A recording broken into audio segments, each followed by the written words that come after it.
We don't follow the well-trodden path. Instead, we seek out what is hidden in plain sight and leave a trail for others to find their truths when ready. Together, we manifest the changes we wish to see in the world. My name is Star, and I thank you for joining me today. Star, part of Hello, everyone. I hope we've got this together. Bill, there's still some background music. I think maybe we got it. Give me a... Hey, Bill, it's looping. There. In a world of confusion, delusion, and illusion, there have been those that have had an inner drive. All right, everyone. I hope we got it together. The gremlins decided to attack right at the last minute. All right. Good freezing day to everyone. I hope you all are warmer where you are than I am where I am. It was 1 degrees when I got up this morning. 1. And I think the temperature is now up to, it's 10. It's 10 degrees outside. But no fear, come Monday, it'll be 43 and then back up into the 50s. So we've had this storm, what is this? I don't know, this deep freeze in the south. It's been a mess. So today, what is today's date? Like, seriously, I gotta look. It's the 5th, the 6th? It's the 6th. Today, I have Sean Bond joining me today. So I'm going to cover a couple quick topics in the first half hour. And then at the bottom of the hour, Sean Bond will be joining us. And he's going to talk about some of the energy shifts and things he's come up with that are be exciting for all of us to learn and grow from and to utilize. So what about this storm? This hurricane-like storm that has hit the East Coast has left me here in North Carolina with 6 inches of snow on top of the ice, and my dog doesn't like it, although right now he's outside and didn't want to come back in, so he's probably going to want to come back in the middle of the show. He didn't know where to do his business out there. The storm has closed schools in New York City, and with the full moon high tide, it left coastal Massachusetts with homes flooded with icy cold salt water in their basements and flooded streets. And the pictures that I'm seeing, I've had my TV on Weather Channel for days now. It's about the only channel I watch. It looked like scenes out of the Day After Tomorrow, where the streets are flooded and then they turn to ice. That's literally what they did. There's cars frozen in the streets with this water. So salt water doesn't freeze at 32 degrees. It freezes, it takes colder temperatures to freeze that, but the streets are flooded and frozen and ice. It's, up past the tires, and these cars are frozen in the street. It's weird.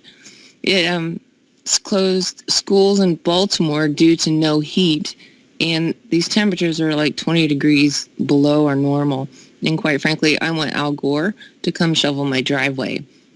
Global warming? Yeah, whatever. Come Monday, it'll be all right as temps for me get back to the normals in the 50s. So is it global tilt? Is Mother Earth in menopause? I don't know. There's a lot of weird stuff going on. You guys remember hearing about the tides receding? Well, in Ecuador, the tide recedes 100 meters and has left the fishing boats on dry sand. The locals woke up to a scene that has happened in several places over the past year, where the tide recedes extremely far out, and initially people fear there's a tsunami on the way. After the tsunami was ruled out, officials explained it is due to solar and geographical conditions. I can't talk right now. I'm cold. I've literally been shivering in my house. I had to get a new heater this week because I had one that conked out on me, and I don't have any propane in the tank out there for the central heat, so it's been the little space heaters. And normally it's not that bad, but it's just been super cold. I've got like 4 shirts on and 2 pairs of socks, and so if you hear me shivering, it's legitimate. So yeah, the officials explained that it was due to solar and geographical conditions. Duh. Good. I'm glad they're so smart. This tide thing, where the tide's gone out so far, has occurred in Brazil and in Florida and a few other places, leaving a beachcomber's paradise to search for shells and treasures, and leaving the piers jetting out to dry sand. Like, you can go out to the pier to go fishing. Well, no, you can go out to the pier and look down and see sand and seashells and crabs crawling around because the water's gone. It's all in Boston. A full moon, and especially a supermoon, will have a greater pull on the tides. And as I mentioned earlier, Boston saw the tide come up into their homes and streets with storm surge, which created a problem because it's not just water hitting the electrical boxes in people's basements, but that's salt water. So that's a whole different corrosion factor that's really going to mess things up. If that wasn't enough, if Earth isn't having enough issues on her own, in case you missed it, this past April, Japanese scientists have recently announced a plan to drill into Earth's mantle and reach it for the first time through the ocean floor. Japan's Agency for Marine Earth Science and Technology, known as JAMSTEC, aims to drill through 6 kilometers of oceanic crust. Researchers from JAMSTEC will conduct a preliminary study in the waters off the coast of Hawaii in September as preparatory steps for the plan. Estimated to cost $540 million, the project will be carried out by flagship Japanese deep-sea drilling vessel Chikyu. IFL Science has reported that the research team hopes to start the mission in the early 2020s or the latest by 2030s. So we've got a decade to hope they change their mind. Apart from sites around Hawaii, a site off the coast of Costa Rica and another site off the coast of Mexico are still being considered for the project. Incidentally, only deep sea floor sites are being taken into consideration because the oceanic crust is a lot more thinner than the continental crust. Yeah. According to Huffington Post report, the project has been part funded by the government of Japan as a step to refine earthquake prediction. Why don't they just watch Dutch Sense, man? He's been on top of predicting these earthquakes for well over a year now, has done studies. The scientists have started looking at him as to how he does it and why, and he's nailed it. In Japan, we have some volcanoes, earthquakes, and such kind of natural hazards, JAMSTEC researcher Natsu Abe said. So we need to know the natural system more clearly or precisely. We have to observe Earth more precisely. It is thought that Earth's molten interiors could hold clues that help predict earthquakes apart from revealing how the planet formed more than 4 billion years ago. Everything scientists know about the interior of the Earth is learned indirectly through earthquakes. In fact, the magma from volcanoes does not offer pure samples of the mantle due to being mixed up with molten crust. Drilling into the Earth's mantle will provide a unique opportunity to study the mantle's composition as it actually is. In addition, another objective to the project is to find how deep microbial life can exist inside the Earth. What could go wrong? My friend Frankie on Facebook shared this post with me this morning, and he pointed out, when bringing this article to my attention, a lot can go wrong. Number one, disturbing the tectonic plates, provoking monster earthquakes and tsunamis, creating a super volcano that releases biblical amounts of built-up lava into the ocean, causing sea to rise, possibly flooding all of Earth. There's a lot more magma than there is on the Earth's surface, and it's under pressure and wants to be released. Throwing off Earth's magnetic poles, which protect us from massive sun radiation, is another possibility. Even throwing off the magnetic core field, throwing us out of orbit. These are things he pointed out. Or we just float off into space, turning into an ice rock within minutes. Releasing built-up methane that we already know is in the Earth. This stuff kills the environment and pollutes the air. If enough is released, it may even quickly choke out all of the life on the planet. While these Japanese scientists are still drilling. So, yay. Remember last week? My next topic here last week when I reported on the vaccines? Well, the National Health Organization has lifted their ban on funding risky virus studies.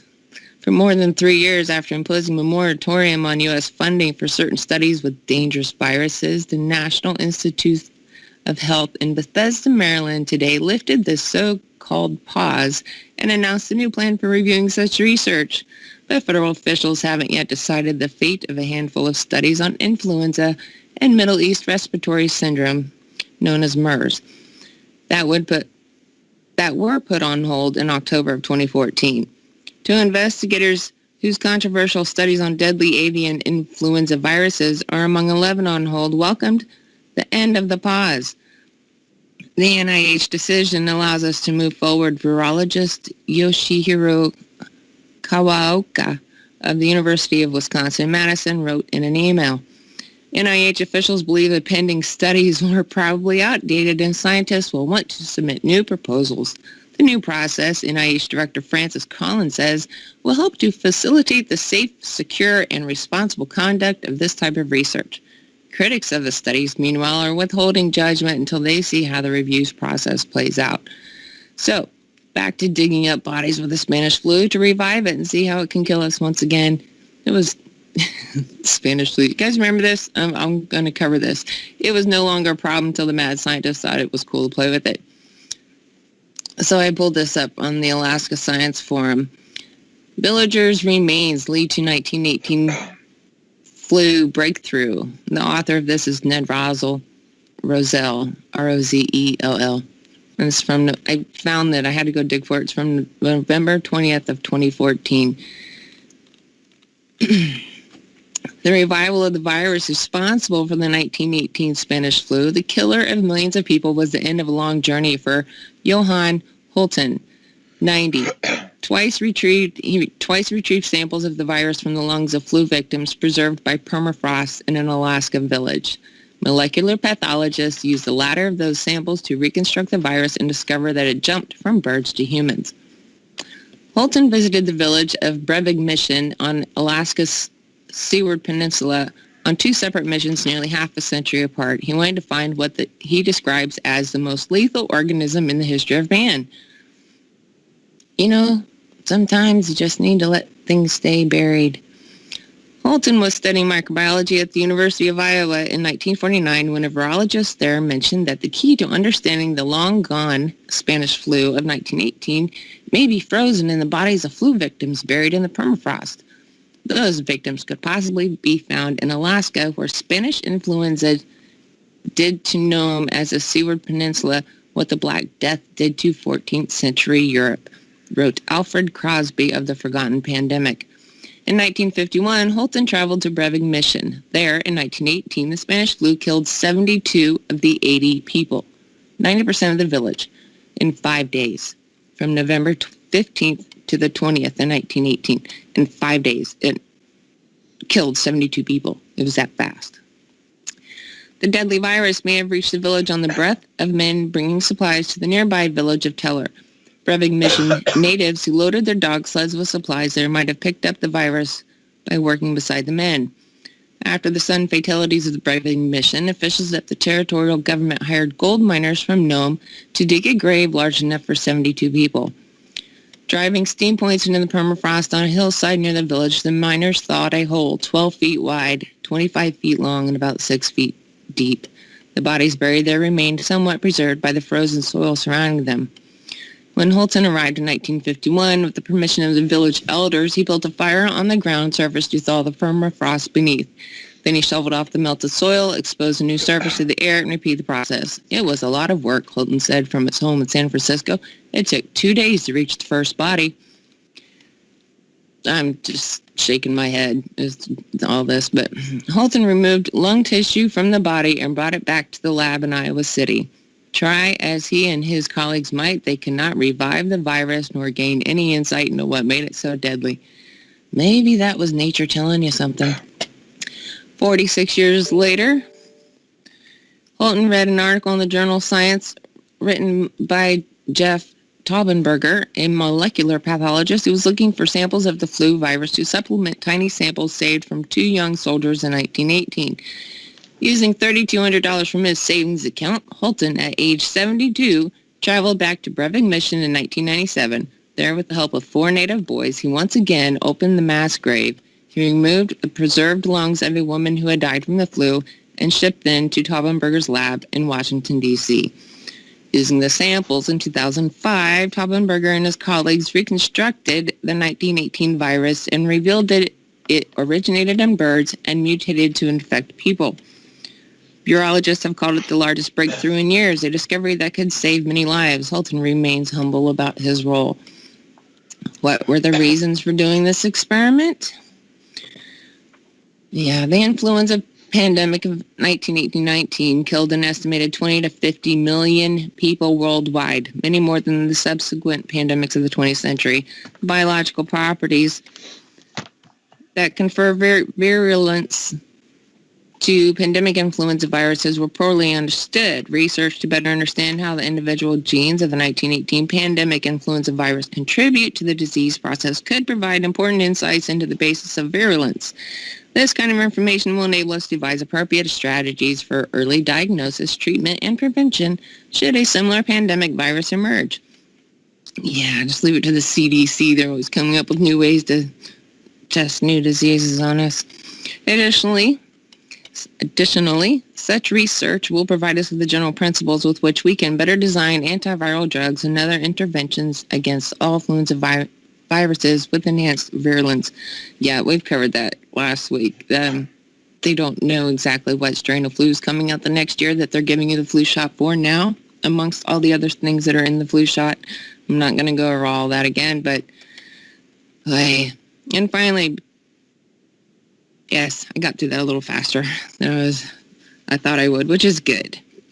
I've got a few minutes, but I got one more thing I'm going to cover here. And Sean, I try to be funny, so just listen and don't take offense at how I say this. Finally, before my guest, Sean Bond, joins us, a final blurb, and you cannot make this crap up. A United flight was diverted after a passenger spreads feces all over the bathroom. I don't get that. I'm not going to go into reading that article, but he did a few other things. He was being disruptive, and they found him spreading the poo all over the bathroom, dipping his shirt into the commode to do it, and amongst other things, he was shaking the chairs of other passengers, and finally they got him to sit down, and they put two great big guys beside him. One guy was 7 feet tall, they said, and they sat him down to, anyway. So they diverted the flight. They got hotel rooms for all the guests, and I my mom had a phrase that she used when questioning my not-so-smart actions as a kid. And I got to thinking about that phrase not too long ago. And it is, what possessed you to do such a thing? Think about that. We understand the possessions and demon possessions, and we got a lot of craziness going on in the world. And, especially on this station, we talk about the different things that can happen to people, be it walk-ins, possession, not necessarily walk-ins, but possession or the mind control. So there's wisdom in that. What possessed you to do such a thing? Anyway, so I got a few minutes left. My dog finally wants back in. I think he's cold now. I want to tell you guys, you can find my show notes on my website, my blog site, and it's eastyz.wixsite.com/stars heart blog, all one word. You can email me at eastyz@yahoo.com, and I'm also at Star the Oracle on Twitter. And Sean, are you there? Possibly? Yeah. I'm going to let my dog in. Yeah, you've got just a couple minutes. I'm going to let my dog in. If you want to run down anything you want to say for a minute before the break, I got to go let my dog in. So I'm going to mute, and you can talk for a minute or two if you wish. Well, I'm not really fully sure about that situation with the person, but people absolutely get possessed and don't act normally in any way, and are controlled to do some weird things that can change the timeline and affect everyone around them, and then screw up their life for whatever reason this person did that. I don't know, but I've seen possessed people firsthand. I've also been attempted in possession. There's varying degrees of possession by different beings that want to force entangle with a person to eventually take over the limbic system and take control of their motor functions, their thoughts, their emotions, and become them and live as them. It's not when usually somebody gets possessed, it's not just by one being. It takes a lot because usurping the free will of a person isn't just a small thing. It usually will take a chain of like parasitic beings or what you'd call demons under apex multidimensional predator that's targeted somebody.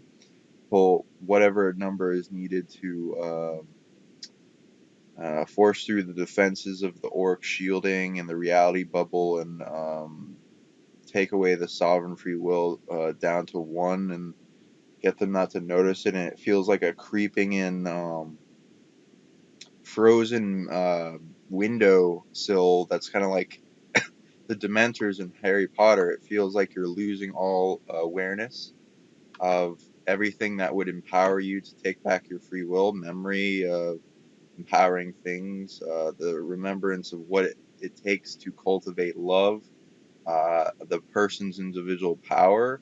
They feel helpless, powerless, and then they seek weird ways to try to regain that power that isn't threatening the position of whatever's trying to take over their body, and then also through the control of that person's shadow self of the stuff that's allowing that experience through the anchoring into the person's ego and them being owned by their ego, and there's varying ways. So it's not just like if somebody's controlled by their ego that they're possessed, no, but like they could be having some entity attachments in some way. I'm good at removing them. My business goes into that, and they are quite. I don't know how to say. How to describe energetic eccentricism. In where they're willing to do outrageous stuff that they don't care about the host to cause a reaction that then allows energy harvesting on a plane that like everyone's cramped into a singular room and is sharing energy with each other, and that will change everyone their timeline after that moment, and it will affect them for a very long time. They may also have like depends on like what the entity is using in like a feeding operation so that it can energetically attach to everyone there that got a reaction to that or wasn't protected themselves. So it depends on what I don't I need to look at the story myself. But yeah, there's a lot of stuff we could talk about today. Are you still there? Yes, I am here.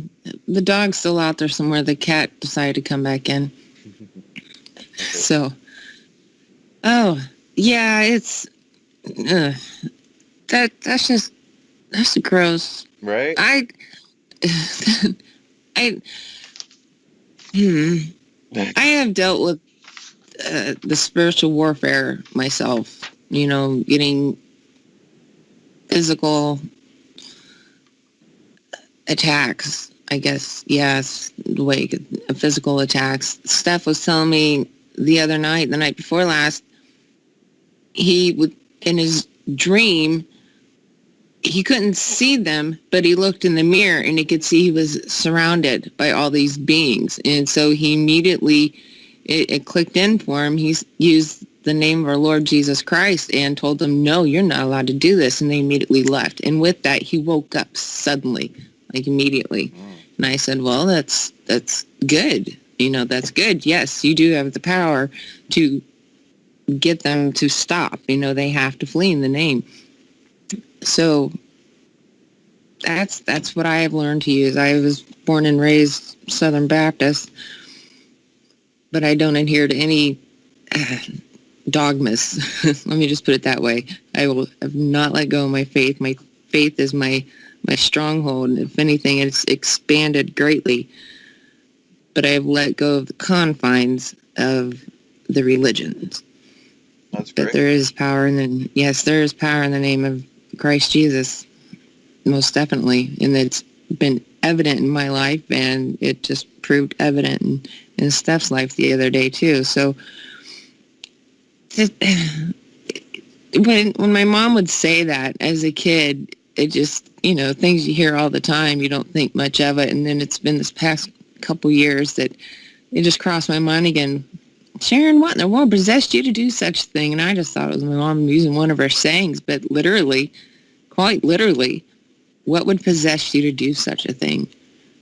You got to wonder, and we're more aware of all the different entities, beings, and devices that can infiltrate us. And there's another one that my mother said, certain things you shouldn't do, and the reason is you don't give the devil a foothold in your life.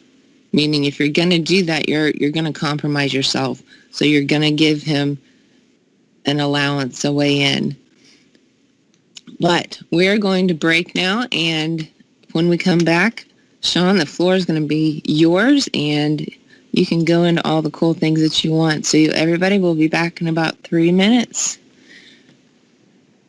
As soon as the music starts, Bill, we'll get it.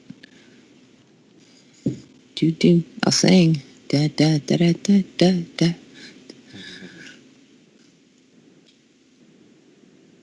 Anyway, don't need any dead air time. My dog's got to be freezing outside. He's got to be. I don't know where he's gone. It's probably some girlfriend in the neighborhood he's going to go see, but I don't know what's going on. Bill, do we do this at 27 after? We do it at 11:30. I don't know. The mic's off.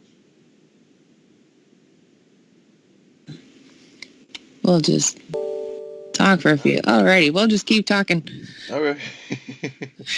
Okay. Yeah. So like when I'm scanning into this event, so there's particular, just so everyone knows, the scary movies like Paranormal Activity aren't completely accurate with demons in that they have to interact through veils and degrees of bubbles of separation and sovereignty of reality bubble rules, and they have to, in order to have greater power in a reality bubble, steal energy from the beings that have the most authority in it, and to get a greater influence of chessmen. In that regard, they are parasitic beings, and they're finite, and we can easily become more powerful than them, and they want to keep us in a state of thinking we're less or weaker when we're an anchored, where we have everything they have in a potential technology and spirit, because they're like spirits that have lost their way and shut down their ability to produce their own energy, so they have to get it from their environment. Did I hear you say that they go after the strongest ones rather than the weakest ones? Depends.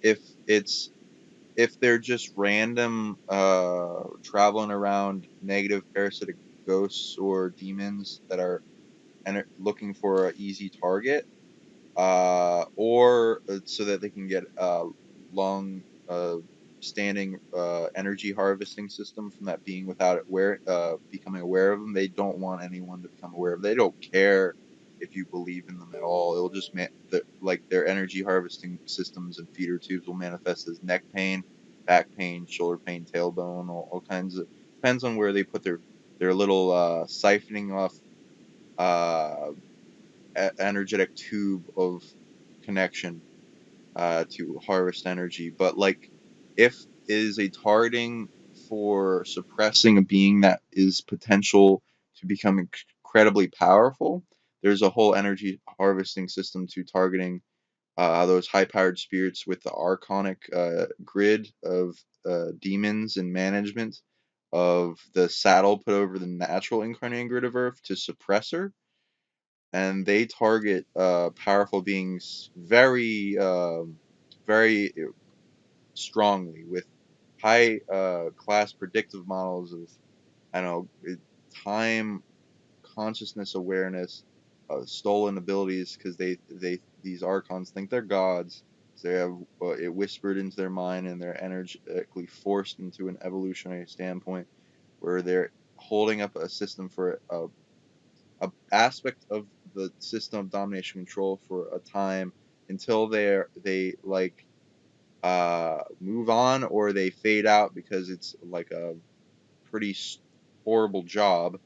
Um, and they get a lot of shit, and they have to pass around karma and all this on to the dead, and it's like a cannibalistic system. But yeah, they'll target powerful people, and they'll suppress them as long as possible if they can, or anchor into them for their own evolution and use it as an energy harvesting system to put back into this uh, system to maintain itself as long as possible through an awakening period with a psionically emergent species such as us.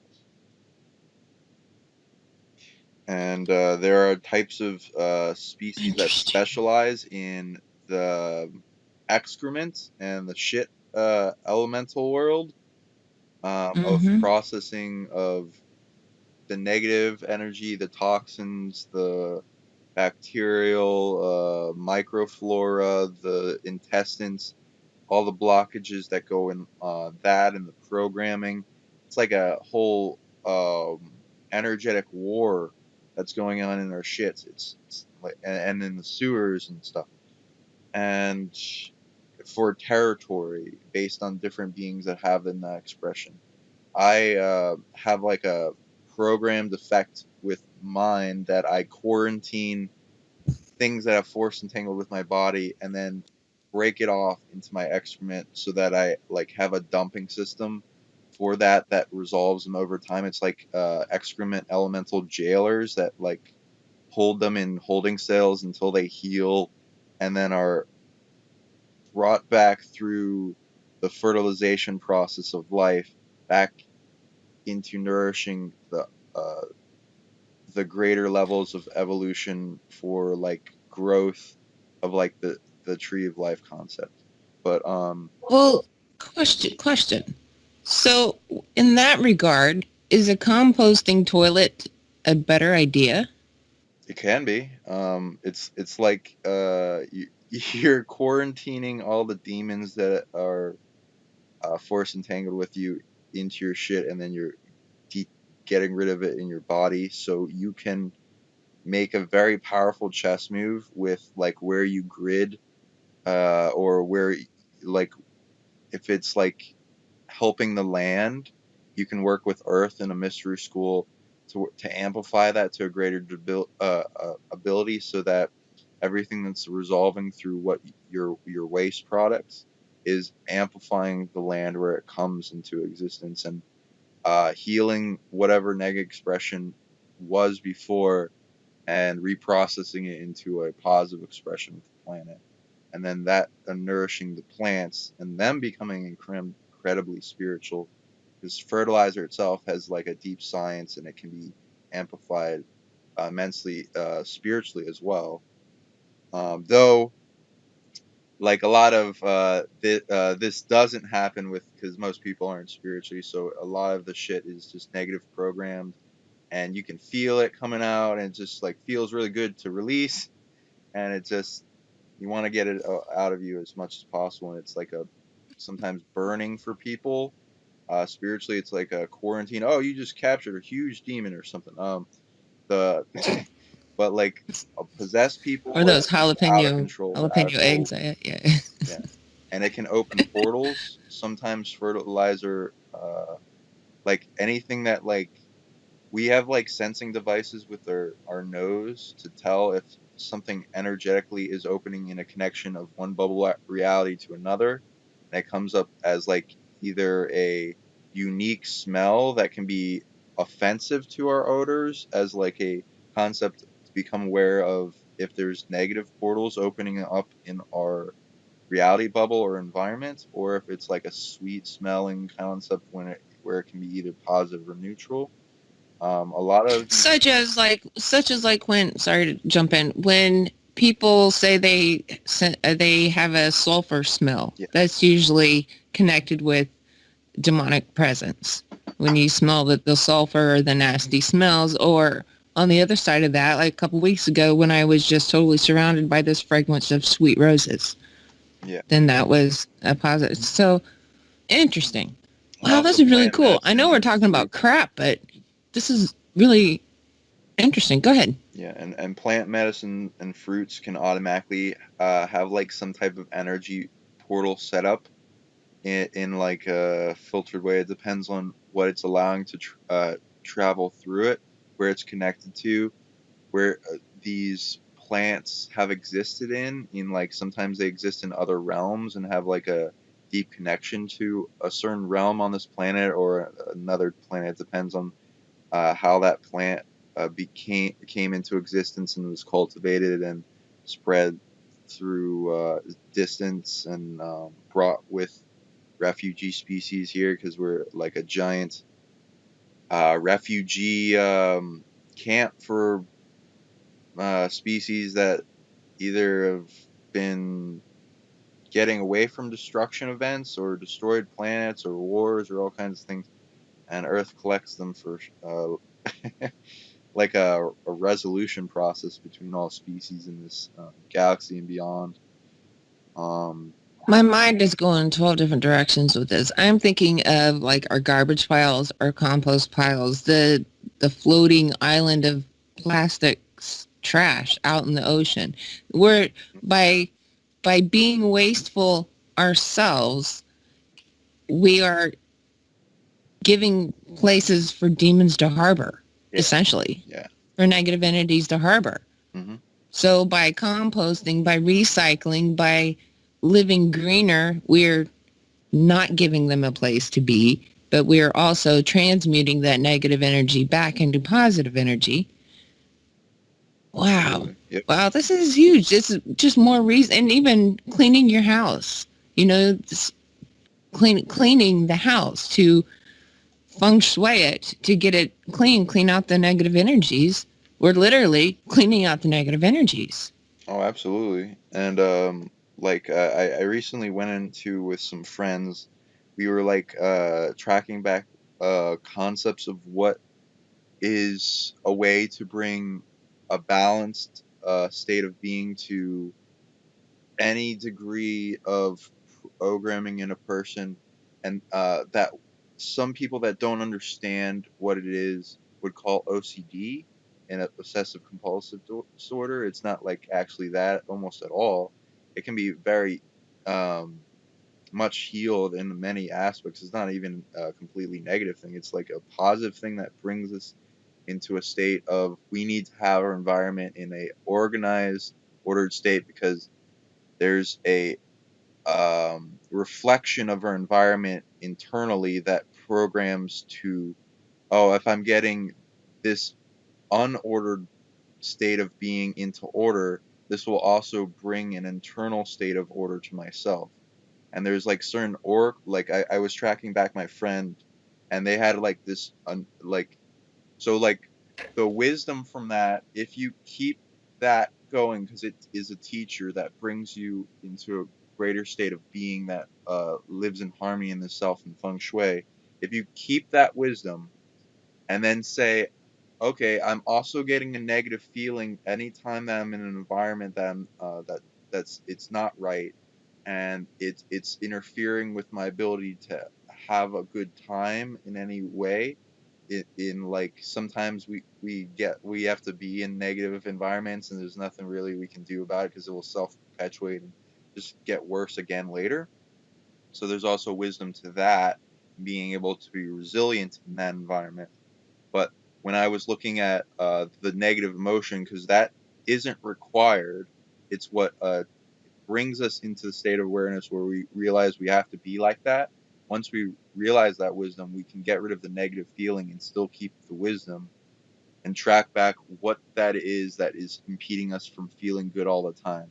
When I track back for my friend, they had like a life as an oracle in like Greece, and they were setting up their operating system. So every little change in their environment would to a better organization, like oh, this pen is like perpendicular with this desk. If I bring it into straightness, that'll automatically bring one aspect of my internal organization process back into order, and making an operating system amplifying with belief and monitoring it and it growing with them.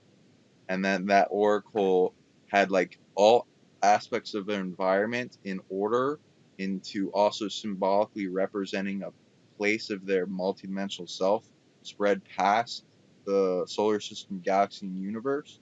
And then they went through like a big destruction with an earthquake where their environment was in total disarray, and that caused a great trauma to them as like a huge emotion the size of a universe that then bled over to multiple lives. So there's a wisdom in learning that oracle technology, but also making a resiliency factor to it, so that if it becomes in disarray or at any point in time, there can be a quarantine shielding compression faction of that ability, so that it doesn't traumatize or negatively affect anything as much. So it's like a bringing down of the effect of the ability during times of chaos, and then putting it back up when you're bringing it back into order, so that it doesn't like traumatize you and the universe in some way where it's like holding up a balance. Does that make sense? Yeah, that makes a lot of sense. And what you were saying, I was about to say it myself, about how your inner environment inside yourself is reflected outside. So, but it's also a self-feeding cycle. Because I know with myself, if I'm not feeling up to par, mentally, emotionally, whatever, I tend to let the house go. And then I look at the house going, oh, it's a mess, blah, blah, blah. And that gets me down more. And it's not until I can literally for me, I have to get mad enough at myself to change, or sometimes it's just, okay, it's cleanup day and I'll clean everything. But then there's also the times where you just kind of clean as you go. But yes, there is that.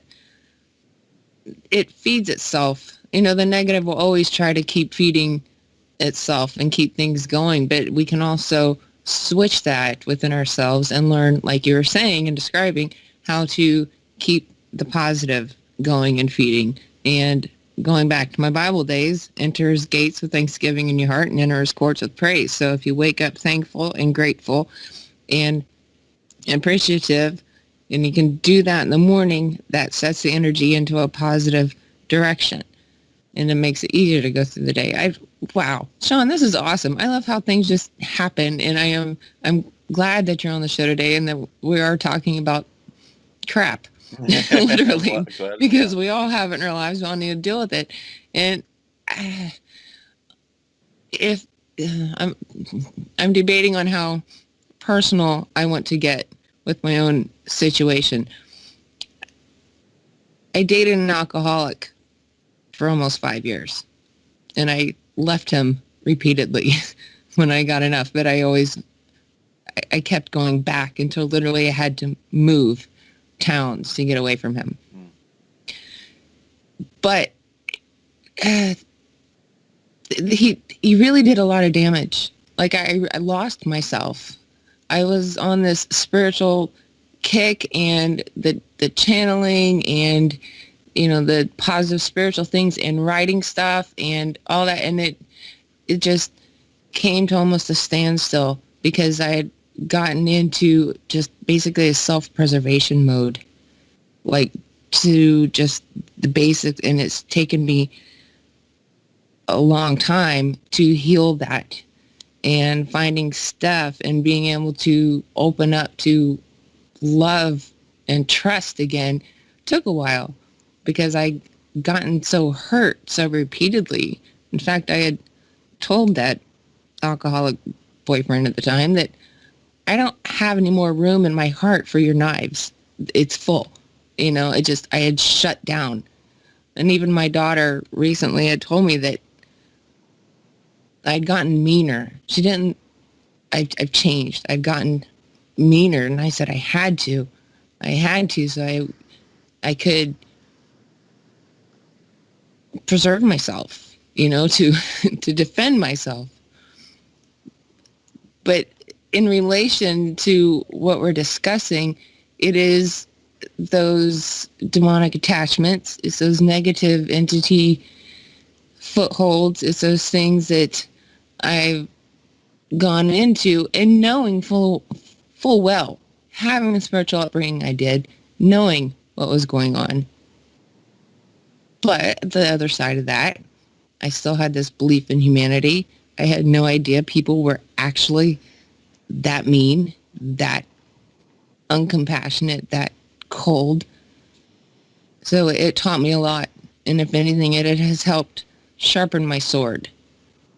Right. My sword of truth, my own personal truth, so who I am and what am I going to stand for?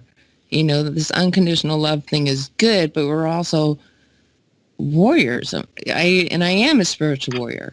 So I had to go through that battle to figure out more of who I am. And it's like, you can't do battle with something you don't exactly know what it is you're fighting. So maybe on the bigger karmic level, perhaps, I had to face my demons. I had to face them. And I have, like I've said, I've done some spiritual battle, but since being able to heal from that and let go of that, I don't have the issues that I was having for a long time. Going to bed at night was difficult because of the attacks and things that would happen. But anyway. Yeah, it resonates a lot. I've gone through a lot of similar stuff. Beautiful story. Thank you for sharing. Yeah, that you definitely good to take that as a learning experience. That's great. Not everyone does that, and they will just see it as a bad thing and not want to look at it again. But it's good to use it to learn, so you don't want to go into the same situation again, and learn how to It's weird develop how it something that try to affected me. happen. Huh? It's weird how it affected me because it was towards the end of that I was asked to co-host a radio show. And so I did a year on the other station I was on, and the other host with me had both gone through these very negative relationships. And we both had the same thing happen. It's like we lost our words. Because I could talk about all these really cool topics and go into deep spirituality and up on the current topics of the day. But around him, it was either dogs, motors, or what kind of beer you're drinking. It was very limited. And if I used big words, he literally left the room. I couldn't use big words. I had to dumb down who I was. Nobody should do that. Nobody should ever do that. But it was because I wanted to be accepted. Why? What was I thinking? But sounds like a survival mechanism too. If what would happen if you continued in the high range frequency you were exhibiting, because you might become even more of a target. So, there's like we wouldn't have been together. Yeah, and your spiritual entourage was beating up demons the whole time, so it was like new ones coming in and out, and they're like trying to test if like, oh, is she that powerful? And it's like, well, I don't know. She's talking about normal stuff. And also, Yeah. I can scan into you, and like we can look at like some of those wounds and heal them if you'd like. Yes. Okay, awesome. Yes. I'm not going to turn down healing. So. Okay, so like first thing coming up, a lot of wounds to your spirit and light body, as the majority of it, like even like branching into affecting your personality into the present. We can go back to those times of wounds and energetically heal them. You had 122 soul shards stolen. If you would like to see it as a energetic light matrix of your light body that is fragile and can be broken apart and sharded into and fractured into pieces, and then those pieces either being stuck in time as a traumatic wound that is asking to be healed and seen, that's coming up in like blurbs of reminders throughout the timeline, as well as sometimes they get stolen by negative entities and used to harvest energy off of you from a distance and suppress, as well as dump negative energy onto you, and then make a backdoor of attack later on. So we're gonna I do soul shard retrieval, so I'm gonna do you want me to go get them back for you?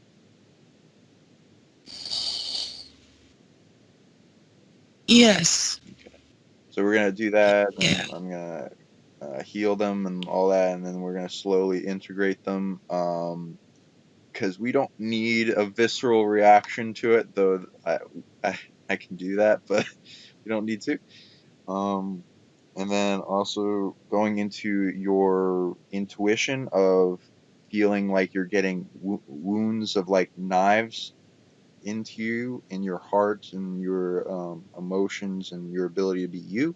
That is a thing that you can absolutely use in the operating system for healing and observing wounds. You have wounds to your heart, and then we'll start learning, and I'll start teaching your higher self how to heal those up so they're not affecting you negatively. You got quite a bit.